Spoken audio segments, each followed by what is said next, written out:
আজকের এই অনুষ্ঠানটি আমাদের জন্য অত্যন্ত ভারাক্রান্ত একটি অনুষ্ঠান।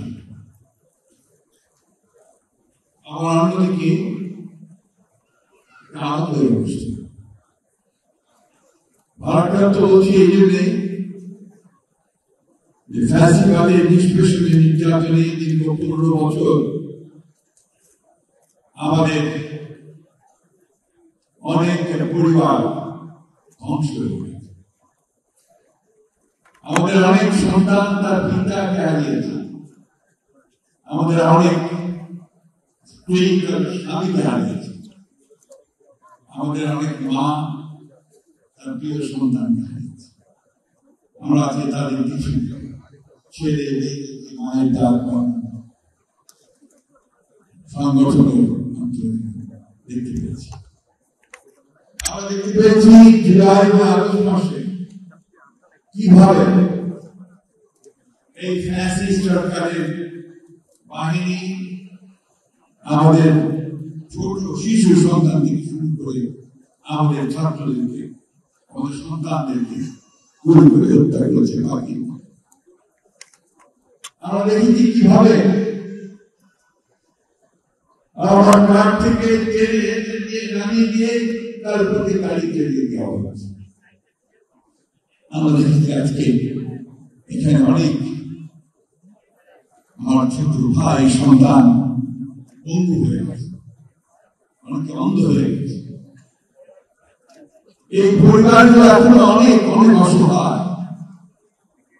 তাদের যখন কথা শুনি তখন আমরা ভাব রাখতে পারি। আমি লোক সব বরণ করতে পারছি না। আমাকে সবাই বদনামও করেন যে আমি মাঝে মাঝে কবিতা বলি। আজকে ছোট্ট একটি অনেক কবিতা অনেক বড়, কিন্তু তার একটা ছাত্র আমার বড় বড় লোক আবু সাইদ বুলেট বিপরীতে আসমানের তার নাম না কারণ অজয়ের ভূমিতে তখন দুপুর রেগিং যারা সারা দেশময় যন্ত্রণাতে রং করে দিয়েছিল। বলা হচ্ছে যে আমার ছেলে তো অন্য কিছু চায়নি, একটা চাকরি চেয়েছে, তুমি তাকে মারলে কেন? দেশি ভাষায় কথা হচ্ছে, ছোঁয়াটা তোমার চাকরি চাইছে, তুই গুলি করে মারলি কেন? এই যে ঘটনাগুলো আমরা সবাই জানি, ওইখানে আমরা বিবৃত হচ্ছে, আমরা সবাই আক্রান্ত হয়ে গেছি।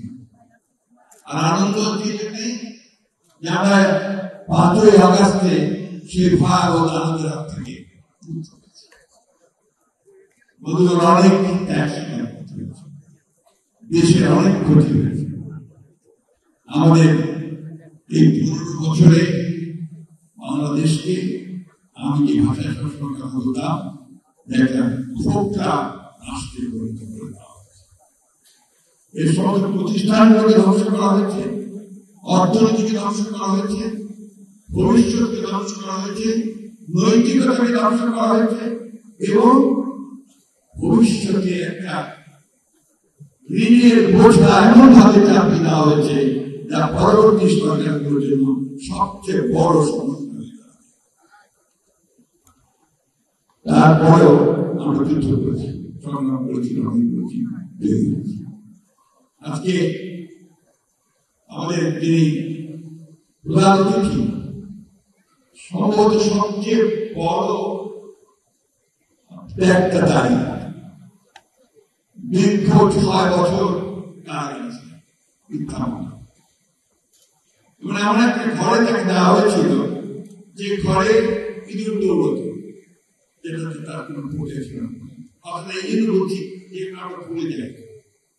এবং শেষ দিন পর্যন্ত তিনি যখন অত্যন্ত অসুস্থ হয়ে হাসপাতালে যেদিন ফ্যাসিবাদ পালিয়ে গেল, সেই দিন মুক্ত হয়ে তার 2 দিন পরে বিএনপি যে জনসমাবেশ করেছিল অডিয়েন্সের সামনে, সেখানে তিনি কিন্তু একবারের জন্য তাদের প্রতিশোধ নেওয়ার কথা, প্রতিহিংসার কথা বলেছেন, গণতন্ত্রের কথা, আপসের গণতন্ত্রের কথা, মানুষকে ভালোবাসার কথা বললেন।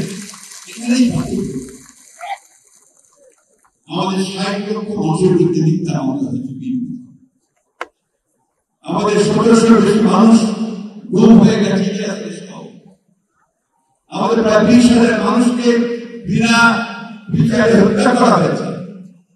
আর এই জুলাই আগস্টে আমাদের হিসাব মতে প্রায় ৭০০ জন আমাদের ছাত্রদলের ছেলে, যুবদলের ছেলেকে গুম করে হত্যা করা হয়েছে। আমাদের হাজার হাজার নেতাকর্মীকে কারাগারে আটক করে হয়েছে, আমাদের সিনিয়র নেতৃবৃন্দ সহ। এই ত্যাগ, এই তিতিক্ষার বিনিময়ে আমরা সবাই মিলে একটা জায়গায় এসে বসেছি, একটা সুযোগ সৃষ্টি হয়েছে। সেই সুযোগটা কি? একটা নতুন গণতান্ত্রিক বাংলাদেশ তৈরি করা। কথাটা আমি জোর দিয়ে বলতে চাই, গণতান্ত্রিক বাংলাদেশ আমরা এটাকে বিশ্বাস করি বলেই, পরিবর্তনে বিশ্বাস করি বলেই, এবং আমরা যে আগের যে রাষ্ট্র ব্যবস্থা, সেই রাষ্ট্র ব্যবস্থা দিয়ে দেশ এগিয়ে যাবে না তারা বিশ্বাস করে বলেই আমরা শুধু কিন্তু একাই দল থেকে ২৭ দফা রাষ্ট্র সংস্কারের কর্মসূচি দিয়েছিলাম ২০২২ সালে, এবং তারও আগে ২০১৬ সালে দেশের খালেদা জিয়া বিষয় দিয়েছিলেন পরিবর্তন। বিষয় ফর ২০১৬। সেখানে কিন্তু আজকের যে সংস্কারের কথাগুলো উঠে আসছে, সমস্ত দলগুলোর কাছ থেকে প্রায় সব কিছু আজকে তাদেরকে সঙ্গে নিয়ে আমাদের ২৭ দফা দিয়েছিলাম ৭ তারিখে ২২ সালে। সেটাকে আমরা কিন্তু ৩১ দফায় নিয়ে এসে আমরা পরবর্তীতে আবার সেটাকে আমরা ঘোষণা করেছি। সমস্ত রাজনৈতিক দলের আমাদের সঙ্গে একসাথে কাজ করছি। সুতরাং রিফর্ম, সংস্কার কথা তো আমরা বলছি, এখন অত্যন্ত সুযোগ্য হবে একটা প্রোপাগান্ডা চালানো হচ্ছে যে বিএনপি সংস্কার মানছে না বলেই দেখবে। এই কথাটা বলা প্রয়োজন হচ্ছে যে আমি বলছি, একটা মিডিয়াতে ক্যাম্পেইন হচ্ছে, সোশ্যাল মিডিয়াতে ক্যাম্পেইন হচ্ছে, বিএনপি সংস্কার মানছে না। আমি তাদেরকে দয়া করে অনুরোধ করবো যে দয়া করে তারা বিষয়গুলো একটু ভালো করে দেখুন যে আমাদের ৩১ দফা কি ছিল, এখন কি আছে। এখন আমাদের টিম এই ঐক্যবদ্ধ সংস্কার কমিটির কাছে গিয়ে তারা কি বলছে, কি মতামত দিয়েছে, এটা জানা দরকার। তারা শুনতে হবে। আমাদের এখানে মান্না সাহেব সঠিকভাবে বলেছেন, উনি দেখছেন অনেকগুলোই প্রায় একমত হয়েছে। আমরা ১০ বছর প্রধানমন্ত্রী ১০ বছর চাকরি করেছি। আমরা বলেছি যে বিপক্ষ বিশিষ্ট পার্লামেন্ট, আমরা বলেছি যে আমরা রাষ্ট্রপতি প্রধানমন্ত্রীর ক্ষমতার মধ্যে ভারসাম্য থাকতে হবে। আমরা বলেছি বিচার ব্যবস্থাকে সম্পূর্ণভাবে একেবারে ইন্ডিপেন্ডেন্ট করতে হবে। আমরা বলেছি যে সংস্কার বিভিন্ন ক্ষেত্রে নিয়ে আসতে হবে, অর্থনৈতিক ক্ষেত্রে সংস্কার। এই বিষয়গুলোকে সেইভাবে ব্যাখ্যা না করে আমরা যেগুলো পজিটিভ ব্যাখ্যা, এবং শুধুমাত্র যেহেতু বিএনপি বড় দল, সুতরাং বিএনপিকে শুধুমাত্র দোষারোপ করে কথাবার্তা বলার বোঝায় ঐক্যের জন্য সহায়ক শক্তি হবে না। আমি অনুরোধ করবো সকল রাজনৈতিক দল, বিশেষ করে তরুণদেরকে, যে তরুণদেরকে আমরা দীর্ঘ ১৫ বছর ডাক দিয়েছি সভা সমাবেশের মধ্য দিয়ে, আমরা সমাবেশ করেছি, ৭ নদী পার হয়েছি, বিভাগে সমাবেশ করেছি, আমাদের ছেলেরা গুলি খেয়ে পড়ছে।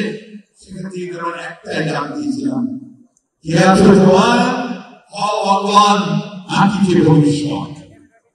কারণ আমরা মনে করি যে শুধুমাত্র তরুণরাই পারে, যুবকরাই পারে পরিবর্তন। সেই পরিবর্তন তারা এনেছে, সেদিন আমরা তাদেরকে আন্তরিকভাবে আমরা বিএনপি অত্যন্ত সজাগ, চ্যালেঞ্জগুলো মোকাবেলা করার সজাগ। সাকি বলেছে অনেক বড় বড় চ্যালেঞ্জ মোকাবেলা করবো বলেই তো আগেই সংস্কারের প্রস্তাব দিয়েছি। চ্যালেঞ্জ মোকাবেলা করবো বলেই তো জনগণের কাছে চলে গেছি, সমাবেশী চ্যালেঞ্জ করবো নদীর সাথে ভাবে সরকারের পদকে বুকে রক্ত ঢেলে দিয়েছি। যেদিন একজন সরকার বোধকে হত্যা করা হয় আমাদের সাথে, আমি যখন থেকে মনটি দেখতে চাই তখন দেখি তার স্ত্রী পরে একটা সুন্দর ছেলে আমাদের অসংখ্য লোক মারা গেছে, আমাদের ইসলামের অসংখ্য মারা গেছে, রাজনৈতিক দলের অসংখ্য মারা গেছে। সুতরাং ঐক্যের প্রশ্নে আমাদের কোনো আপোষ নেই, আর গণতন্ত্রের প্রশ্নে আমাদের কোনো আপোষ নেই। আমরা পরিষ্কার করে বলতে চাই যে আমরা liberal Democratic party, liberal Democratic party আমরা গণতন্ত্রের মধ্য দিয়ে, নির্বাচনের মধ্য দিয়ে পরিবর্তনটা চাই, এবং সেই পরিবর্তনটা পার্লামেন্টের মধ্যেই চাই। আমি অনুরোধ করব সকলকে এই বিষয়গুলো ভাবে দেখবেন। আপনি জুলাই সমাজের কথা বলেছেন, জুলাই সমাজের প্রস্তাব তো আমরা আগে দিয়ে দিয়েছি সরকারকে, কারণ সরকার দায়িত্ব এটা কিন্তু দরকার। সরকারের দায়িত্ব বিষয়গুলোকে সামনে নিয়ে আসা, সরকারের দায়িত্ব আমরা আমাদের সরকার কোন জায়গায় একমত কিনা, কোন জায়গায় একমত চেষ্টা করুন। আমরা গণতান্ত্রিক বাংলাদেশ দেখতে চাই, আমরা এই তরুণদের ভবিষ্যৎ দেখতে চাই, আমরা এই তরুণদের কর্মসংস্থান করতে চাই, অর্থনীতির বিকাশ করতে চাই, কৃষক শ্রমিকের উন্নতি করতে চাই, আমরা মহিলাদের ক্ষমতায়ন চাই। এই বিষয়গুলোকে আমরা একখানে আমরা ধর্মীয় স্বাধীনতা চাই। আমরা অবশ্যই আমাদের স্বাধীনতা সার্বভৌমত্ব এই প্রশ্নে আমরা কখনো আপোষ করিনি, কোনদিন করব না। আমাদের দেশ আমাদের আমাদের নেতা প্রেসিডেন্ট আমাদের সেই পথ দেখিয়েছেন। এখন আমাদের তরুণ নেতা তারেক রহমান দীর্ঘ ৮-৯ বছর ধরে আমাদেরকে সেই পথে এগিয়েছেন, যেখান থেকে আমরা আরো শক্তিশালী হয়েছি, আরো আত্মবিশ্বাস বেড়েছে যে আমরা বাংলাদেশকে আমি আজকে সত্যিকার অর্থে একটা অভূতপূর্ব একটা সম্ভাবনা সুযোগ সৃষ্টি করেছে। আসুন আমাদের এই সমস্ত সন্তান, আমাদের এই সমস্ত ভাই যারা হয়েছে তাদের পরিবার, আমাদের সেই সমস্ত সন্তান থাকে তাদের সামনে নিয়ে, তাদের মায়ের সুস্থতাকে নিয়ে ধীরে রক্ত আমরা কখনো বৃথা হতে আসুন সেই সবাই